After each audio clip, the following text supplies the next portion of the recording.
ವೀಕ್ಷಕರೇ, ಅಸಪಾ ಟೈಮ್ಸ್ಗೆ ಸ್ವಾಗತ. ಉತ್ತರ ಪ್ರದೇಶದ ಬರೇಲ್ವಿಯಲ್ಲಿ ಮೊನ್ನೆ ಜಿಲ್ಲಾಡಳಿತ ಇಂಟರ್ನೆಟ್ ಸೇವೆಯನ್ನು 48 ಗಂಟೆಗಳ ಕಾಲ ಸ್ಥಗಿತಗೊಳಿಸಿದೆ. ಮಾತ್ರವಲ್ಲ, ಕಾಂಗ್ರೆಸ್ ನಾಯಕರಾದ ದಾನಿಶ್ ಅಲಿ ಮತ್ತು ಇಮ್ರಾನ್ ಮಸೂದರನ್ನು ಬರೇಲ್ವಿಗೆ ಪ್ರವೇಶ ನಿರ್ಬಂಧ ವಿಧಿಸಿ ಗೃಹ ಬಂಧನದಲ್ಲಿ ಇರಿಸಿದೆ. ಭಾರತದಾದ್ಯಂತ ಇದರ ಬಗ್ಗೆ ಚರ್ಚೆಗಳು ನಡೆಯುತ್ತಿದೆ. ಅದರಲ್ಲಿಯೂ ಮೊನ್ನೆ ಬೆಳಗಾವಿಯಲ್ಲಿ ಮತ್ತೆ ಸುದ್ದಿ ಮಾಡಿದೆ. ಪ್ರಕರಣ ಯಾವುದು ಹೇಳಿ? ಐ ಲವ್ ಮೊಹಮ್ಮದ್ ಎಂಬ ವಿಚಾರ. ಏನಿದು ಘಟನೆ? ಈ ವಿಚಾರ ಬರೇಲ್ವಿ ಜಿಲ್ಲೆಯಲ್ಲಿ ಅಷ್ಟೊಂದು ತೀವ್ರತೆ ಪಡೆಯಲು ಕಾರಣ ಏನು ಎಂಬುದನ್ನು ಈ ವಿಡಿಯೋದಲ್ಲಿ ತಿಳಿಸುವೆ. ಅದಕ್ಕಿಂತ ಮೊದಲು ನೀವು ನಮ್ಮ ಚಾನೆಲ್ ಅನ್ನು ಇನ್ನೂ ಸಬ್ಸ್ಕ್ರೈಬ್ ಮಾಡದಿದ್ದರೆ ಈಗಲೇ ಸಬ್ಸ್ಕ್ರೈಬ್ ಮಾಡಿ. ನಮ್ಮೆಲ್ಲ ವಿಡಿಯೋಗಳು ನಿಮ್ಮನ್ನು ತಲುಪಲು ಸಹಾಯವಾಗುತ್ತದೆ. ಅದೇ ರೀತಿ ಈ ವಿಡಿಯೋಗೆ ಲೈಕ್ ಮತ್ತು ಕಮೆಂಟ್ ಮಾಡುವುದನ್ನು ಮರೆಯದಿರಿ. ವೀಕ್ಷಕರೇ, ಐ ಲವ್ ಮೊಹಮ್ಮದ್ ಅನ್ನೋದು ಮೀಡಿಯಾಗಳು ಅಥವಾ ಉತ್ತರ ಪ್ರದೇಶ ಸರ್ಕಾರ ಬಿಂಬಿಸುವ ರೀತಿಯಲ್ಲಿ ಯಾವುದೇ ಭಯಾನಕತೆ ಅಥವಾ ಷಡ್ಯಂತ್ರದ ರೂಪ ಅಲ್ಲ. ಬದಲಾಗಿ ನಾನು ಮೊಹಮ್ಮದರನ್ನು ಪ್ರೀತಿಸುತ್ತೇನೆ ಅನ್ನುವ ಬರಹವಿರುವ ಪೋಸ್ಟರ್. ಇದು ನಿನ್ನೆ ಮೊನ್ನೆಯ ವಿಚಾರವೂ ಕೂಡ ಅಲ್ಲ.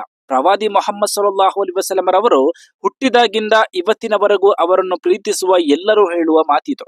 ಭಾಷೆ ಬೇರೆ ಬೇರೆ ಇರಬಹುದು, ಆದರೆ ಅರ್ಥ ಒಂದೇ. ಐ ಲವ್ ಮೊಹಮ್ಮದ್ ಅನ್ನೋದು ಇಂಗ್ಲಿಷ್ ನಲ್ಲಿದೆ ಅಷ್ಟೇ.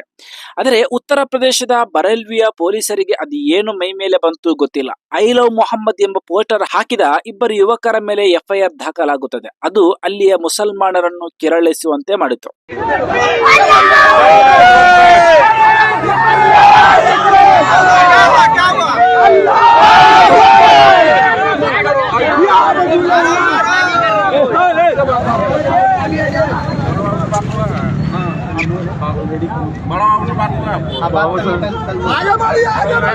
आपको निकालना नहीं है, सुनिए, परमिशन नहीं है निकालने का।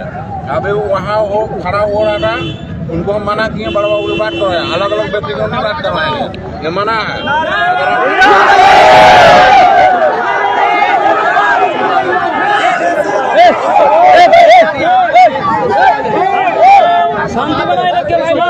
खामोश हुआ सब, खामोश रहिए। क्या बोल रहे हैं सुनिए।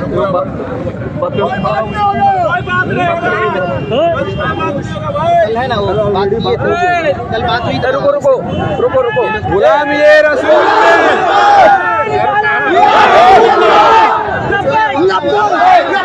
क्या रसूल। ಈಗ ಯಾವುದಾದರೂ ಕ್ರಿಮಿನಲ್ ವಿಚಾರಕ್ಕೆ ಕೇಸ್ ದಾಖಲಾದರೆ ನ್ಯಾಯ ಇದೆ. ಆದರೆ ನನಗಿಷ್ಟವಾದ ವ್ಯಕ್ತಿಗೆ ಐ ಲವ್ ಅಂತ ಹೇಳುವುದಕ್ಕೆ FIR ದಾಖಲಾಗುತ್ತದೆ ಅಂದಾಗ ಸಹಜವಾಗಿ ನಮ್ಮನ್ನು ಬೇಕು ಅಂತಲೇ ಟಾರ್ಗೆಟ್ ಮಾಡುತ್ತಿದ್ದಾರೆ ಅಂತ ಅನಿಸದಿರಲ್ಲ ಅಲ್ವಾ? ಅದರಲ್ಲಿಯೂ ಪ್ರವಾದಿಯವರಿಗೆ ಐ ಲವ್ ಹೇಳಿದರೆ ಬಂಧನ ಆಗುತ್ತದೆ ಅಂದಾಗ ಅದು ಬೇರೆ ರೀತಿಯ ತಿರುವನ್ನು ಪಡೆದುಕೊಳ್ಳುತ್ತದೆ. ಉತ್ತರ ಪ್ರದೇಶದಲ್ಲಿಯೂ ನಡೆಯುತ್ತಿರುವುದು ಅದುವೇ. ಆದರೆ ಬರೇಲ್ವಿಯಲ್ಲಿ ಯಾಕೆ ಅಷ್ಟೊಂದು ತೀವ್ರತೆ ಪಡೆಯಿತು ಅಂತ ಗೊತ್ತಾಗಬೇಕಾದರೆ ಬರೇಲ್ವಿ ಪ್ರದೇಶದ ಬಗ್ಗೆ, ಅಲ್ಲಿರುವ ಮುಸಲ್ಮಾನರ ಬಗ್ಗೆ ನಾವು ಅರಿತುಕೊಳ್ಳಬೇಕು. ಮಾತ್ರವಲ್ಲ, ಬರೇಲ್ವಿಯನ್ನು ಪ್ರವಾದಿ ಪ್ರೇಮಿಗಳ ನಾಡಾಗಿಸಿದ ಮಹಾನ್ ಸೂಫಿ ಸಂತ ಆಶಿಕೆ ರಸೂಲರ ಬಗ್ಗೆ ನಾವು ತಿಳಿಯಲೇಬೇಕು. ವೀಕ್ಷಕರೇ, 1856ರಲ್ಲಿ ಜನಿಸಿ 1921ರಲ್ಲಿ ಬದುಕು ಮುಗಿಸಿದ ಏಷ್ಯಾ ಖಂಡದಲ್ಲಿ ಇಸ್ಲಾಮಿನ ನವಜೀವನದಾತ ಎಂಬ ಬಿರುದಾಂಕಿತ ಸೂಫಿ ಪಂಡಿತ, ಕವಿಗಳೂ ಆದ ಅಲಾ ಹಜರತ್ ಅಹ್ಮದ್ ರಜಾ ಖಾನ್ ಬರೇಲ್ವಿ ತನ್ನ ಪ್ರವಾದಿ ಪ್ರೇಮ ಕಾವ್ಯಗಳ ಮೂಲಕ ಇಡೀ ಜಗತ್ತಿಗೆ ಪರಿಚಯವಾದ ಮಹಾನ್ ಸಂತರು. ಒಂದು ಕಾಲಘಟ್ಟದ ಇಡೀ ತಲೆಮಾರುಗಳನ್ನು ಮಿಥ್ಯೆಯಿಂದ ಸತ್ಯದ ಪಥದಲ್ಲಿ ಸಾಗಿಸಿದವರು ಅಂದರೂ ತಪ್ಪಾಗಲಾರದು. ಹೆಸರಿಗೆ ಮಾತ್ರ ಮುಸಲ್ಮಾನರಾಗಿ ತತ್ವಾದರ್ಶಗಳಿಂದ ವಿಮುಖರಾಗಿದ್ದ ಜನರನ್ನು ನೈಜ ಇಸ್ಲಾಮಿನ ಹಾದ್ಯತ ಮರಳಿ ಕರೆತಂದ ಮಹಾನ್ ಸೂಫಿ ಸಂತರು. ಭಾರತದ ಮಣ್ಣಿನ ಸೌಹಾರ್ದತೆಯ ಬದುಕಿನ ಮೂಲ ತತ್ವವನ್ನು ಅಳವಡಿಸಿಕೊಂಡು ಇಸ್ಲಾಮಿನ ಸುಂದರ ಮತ್ತು ಸುಲಭ ರೀತಿ ರಿವಾಜುಗಳನ್ನು ಜನರಿಗೆ ತಲುಪಿಸಿ ಜಾತಿ ಮತ ಭೇದವಿಲ್ಲದೆ ಜನರ ಕಷ್ಟಗಳಿಗೆ ನೆರಳಾಗುತ್ತಾ ಬದುಕಿದ್ದವರು. ದಕ್ಷಿಣ ಏಷ್ಯಾದಲ್ಲಿ ಕೋಟ್ಯಾಂತರ ಅನುಯಾಯಿಗಳನ್ನು ಹೊಂದಿರುವ ಇವರು ಮಹಾನ್ ಪ್ರವಾದಿ ಪ್ರೇಮಿಯಾಗಿದ್ದರು. ಇವರು ಮರಣ ಹೊಂದುವಾಗ ತನ್ನ ಶಿಷ್ಯಂದಿರ ಬಳಿ ಹೇಳಿದ ಮಾತೊಂದು ಬಹಳ ಅದ್ಭುತ ಮತ್ತು ಅಚ್ಚರಿಯಾಗಿತ್ತು.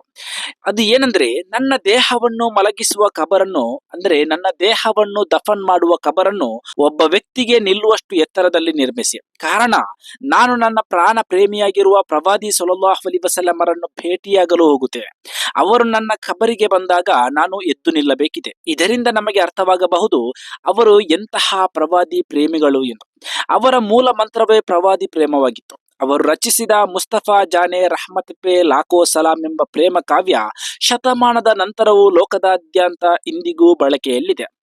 ವೀಕ್ಷಕರೇ, ಉತ್ತರ ಪ್ರದೇಶದ ಬರೇಲ್ವಿಯಲ್ಲಿ ಅವರ ದರ್ಗಾ ಇದ್ದು ಪ್ರತಿ ವರ್ಷ ಉರೂಸ್ ನಡೆಯುತ್ತದೆ. ಆ ಪ್ರದೇಶದಲ್ಲಿ ಇಂದಿಗೂ ಬದುಕುತ್ತಿರುವವರು ಇದೇ ಇಮಾಮ್ ರಜಾ ಖಾನ್ ಬರೇಲ್ವಿ ಅವರ ಅನುಯಾಯಿಗಳಾಗಿದ್ದಾರೆ. ಈಗ ಒಂದು ಚಿತ್ರಣ ಸಿಕ್ಕಿರಬೇಕು ಅಲ್ವಾ? ಅಲ್ಲಿ ಯಾಕೆ ಈ ಐ ಲವ್ ಮೊಹಮ್ಮದ್ ಎಂಬ ಫಲಕಕ್ಕೆ ವಿರೋಧ ವ್ಯಕ್ತಪಡಿಸಿದಾಗ ಪ್ರಭುತ್ವ ಇಂಟರ್ನೆಟ್ ಸ್ಥಗಿತಗೊಳಿಸುವ ಮಟ್ಟಕ್ಕೆ ಪ್ರತಿರೋಧಗಳು ಉಂಟಾಯಿತು ಎಂದು. ಎಸ್, ಒಬ್ಬ ಮುಸಲ್ಮಾನ ನೈಜ ಮುಸ್ಲಿಂ ಆಗಬೇಕಿದ್ದರೆ ಆತ ತನ್ನ ತಂದೆ ತಾಯಿ ಆಸ್ತಿ ಅಂತಸ್ತು ಅಷ್ಟೇ ಯಾಕೆ ಸ್ವಂತ ದೇಹಕ್ಕಿಂತಲೂ ಪ್ರವಾದಿ ಮೊಹಮ್ಮದ್ ಸಲ್ಲಲ್ಲಾಹು ಅಲೈಹಿ ವಸಲ್ಲಮರನ್ನು ಪ್ರೀತಿಸಬೇಕು. ಹಾಗಿದ್ದಾಗ ಮಾತ್ರ ಆತ ನೈಜ ಮುಸಲ್ಮಾನ ಆಗುತ್ತಾನೆ. ವಿಶ್ವದ ಯಾವುದೇ ಮೂಲೆಯಲ್ಲಿರುವ ಮುಸಲ್ಮಾನ ಆಗಿರಲಿ, ಪ್ರವಾದಿಯವರ ವಿಷಯ ಅಂತ ಬಂದಾಗ ಜೀವ ಕೊಡಲು ತಯಾರು ಇರುತ್ತಾನೆ. ಕೆಲವೊಂದು ಸಲ ಸನ್ನಿವೇಶಗಳು ವಿಪರೀತ ಮಟ್ಟಕ್ಕೆ ತೆರಳಿದಾಗ ಇಲ್ಲ ಎದುರುಗಡೆಯಿಂದ ಹಿಂಸಾತ್ಮಕ ರೂಪದಲ್ಲಿ ಹತ್ತಿಕ್ಕಲು ಯತ್ನಿಸಿದಾಗ ಪ್ರತಿಭಟನೆಗಳು ಹಿಂಸಾತ್ಮಕ ರೂಪಕ್ಕೆ ತಲುಪುತ್ತದೆ. ಆದರೆ ಅದು ಖಂಡಿತ ಒಪ್ಪುವಂತದ್ದು ಅಲ್ಲ. ಇನ್ನು ಕೆಲವರು ಪ್ರವಾದಿಯವರ ಹೆಸರಲ್ಲಿ ಕಲ್ಲು ತೂರಾಟ, ಬೆಂಕಿ ಹಚ್ಚಿದ ಪ್ರಕ್ರಿಯೆಗಳು ನಡೆದಿದೆ. ಅವರು ಯಾರು ಕೂಡ ಪ್ರವಾದಿಯವರನ್ನು ನಿಜವಾಗಿಯೂ ಅರಿತು ಪ್ರೀತಿಸಿಲ್ಲ. ಒಂದು ವೇಳೆ ಅರಿತಿದ್ದರೆ ಖಂಡಿತವಾಗಿಯೂ ಅವರು ಅವರ ತತ್ವದಿಂದ ವಿಮುಖರಾಗಿ ಹಿಂಸಾತ್ಮಕ ಕೃತ್ಯಕ್ಕೆ ಇಳಿಯುತ್ತಿರಲಿಲ್ಲ. ಆದರೆ ಐ ಲವ್ ಮೊಹಮ್ಮದ್ ಅನ್ನುವುದರಲ್ಲಿ ಯಾರಿಗೆ ತೊಂದರೆ ಇದೆ? ಯಾವ ಸರ್ಕಾರಕ್ಕೆ ನಷ್ಟ ಇದೆ? ಒಬ್ಬ ವ್ಯಕ್ತಿ ತನಗಿಷ್ಟವಾದ ವ್ಯಕ್ತಿಯ ಮೇಲೆ ಪ್ರೀತಿ ವ್ಯಕ್ತಪಡಿಸುವುದು ಇಷ್ಟು ದೊಡ್ಡ ಅಪರಾಧವಾಗುವುದು ಹೇಗೆ? ಅದರಲ್ಲಿ FIR ದಾಖಲಿಸುವಂತಹ ಅಂಶ ಯಾವುದಿದೆ ಎಂದು ಅರ್ಥವಾಗುತ್ತಿಲ್ಲ. ವೀಕ್ಷಕರೇ, ಮುಸಲ್ಮಾನರು ಐ ಲವ್ ಮೊಹಮ್ಮದ್, ಹಿಂದೂಗಳು ಐ ಲವ್ ಈಶ್ವರ, ಕ್ರೈಸ್ತರು ಐ ಲವ್ ಯೇಸು, ಈ ರೀತಿಯ ತಮ್ಮ ಭಾವನೆಗಳನ್ನು ವ್ಯಕ್ತಪಡಿಸುವುದು ಕ್ರಿಮಿನಲ್ ಪ್ರಕ್ರಿಯೆ ಆಗುವುದು ಯಾವಾಗ? ನಮ್ಮ ದೇಶ ಯಾವ ಕಡೆಗೆ ಹೋಗುತ್ತಿದೆ ಅನ್ನೋದು ಇದು ತೋರಿಸುತ್ತದೆ. ಸದಾ ನಮ್ಮ ಜನರು ಧಾರ್ಮಿಕ ವಿಚಾರಗಳಂತಹ ಸೂಕ್ಷ್ಮ ವಿಷಯಗಳಲ್ಲಿ ಎಂಗೇಜ್ ಆಗುವಂತೆ ಮಾಡಿ ಅಭಿವೃದ್ಧಿ ವಿಚಾರದಿಂದ ಜನರ ನಗುವನ್ನು ವಿಮುಖ ಮಾಡುತ್ತಿದೆ ಅನ್ನೋದು ಸ್ಪಷ್ಟವಾಗಿದೆ. ಆದರೆ ಉತ್ತರ ಪ್ರದೇಶದ ಸರ್ಕಾರದ ಈ ನಡೆಗೆ ಭಾರತದಾದ್ಯಂತ ಧರ್ಮ ಭೇದವಿಲ್ಲದೆ ವಿರೋಧಗಳು ವ್ಯಕ್ತವಾಗುತ್ತಿದೆ. ಬಹಳಷ್ಟು ಅನ್ಯ ಧರ್ಮೀಯರು ತಮ್ಮ ತಮ್ಮ ಸೋಷಿಯಲ್ ಮೀಡಿಯಾ ಅಕೌಂಟ್ ನಲ್ಲಿ ಐ ಲವ್ ಮೊಹಮ್ಮದ್ ಎಂದು ವಿಡಿಯೋ ಮಾಡಿ ಪೋಸ್ಟ್ ಹಾಕುತ್ತಿರುವುದು ಕಾಣಿಸುತ್ತಿದೆ. पैगंबर मोहम्मद को मैं भी मानता हूँ, महान पैगंबर बोल रहा हूँ, याद रखना उन पर किताब मैंने लिख रखा है। I love Mohammad, I love Mohammad, I love Mohammad, I love Mohammad, एक बार नहीं बार बार आई लव मोहम्मद। मैं डंके के चोट पे आई लव मोहम्मद कहता हूँ। और मैं एक सनातनी हिंदू लड़की होके बोलती हूँ कि मैं बोल रही हूँ आई लव प्रॉफिट मोहम्मद। किसी को केस करना है तो जाके केस कर दीजिए भैया। आई लव मोहम्मद लिखने की सजा जेल है।